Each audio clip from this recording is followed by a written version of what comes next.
बनाउनु भनेर सोचिरहेको छु। तर मलाई डर लागिरहेको छ कि मान्छेलाई देखेर, पब्लिकलाई देखेर, यताउता देखेर मान्छेहरूलाई एकदम डर लागिरहेको छ क्या।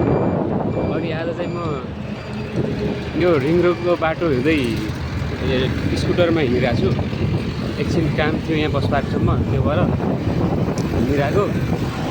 यस्तो सोचेँ मैले चाहिँ पब्लिकको अगाडि बनाउन सक्छु कि सक्दिनँ भनेर चाहिँ। अनि सबैले हेरिरहेछ, गाडीबाट हेरिरहेछ होइन, यताउता त्यो बसले हेरिरहेको थियो, बसको मान्छेहरूले हेरिरहेको थियो। मैले चाहिँ यसरी बोल्न सक्छु कि सक्दिनँ भनेर एकदम डराइ काँपिरहेको छु, एकदम हात खुट्टा काँपिरहेको छ होइन। त्यही पनि म बोलिरहेको छु कि। अनि मान्छेहरूले हेरिरहेको कि यताउताबाट पुरै। ओके, त्यही भएर सोसियल मिडियाको लागि चाहिँ डर हटाउनु पर्यो सबभन्दा पहिलो कुरो। त्यसपछि गाडीलाई क्रस हुनुपर्छ चाहिँ म चाहिँ एकछिन रोकेर हिँडेको।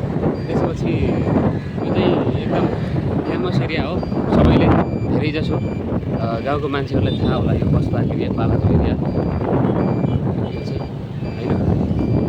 ल अब कन्फिडेन्ट लिएर अर्को भिडियोमा आउने बाचा गर्दै अहिलेलाई यति नै हो। By, like, subscribe.